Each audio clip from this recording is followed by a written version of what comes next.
क्या आपने कभी सोचा है हमें छींक क्यों आती है? जब धूल परागकण या कोई छोटा कण हमारी नाक के अंदर जाता है तो वो हमारी नाक की अंदरूनी परत को परेशान करता है। तभी हमारा शरीर तुरंत रिएक्ट करता है और दिमाग को सिग्नल भेजता है। दिमाग तुरंत मांसपेशियों को एक्टिव करता है और एक तेज हवा के झटके के साथ छींक आती है।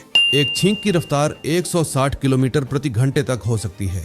इसका असली काम है नाक के अंदर से धूल और कीटाणुओं को बाहर निकालना।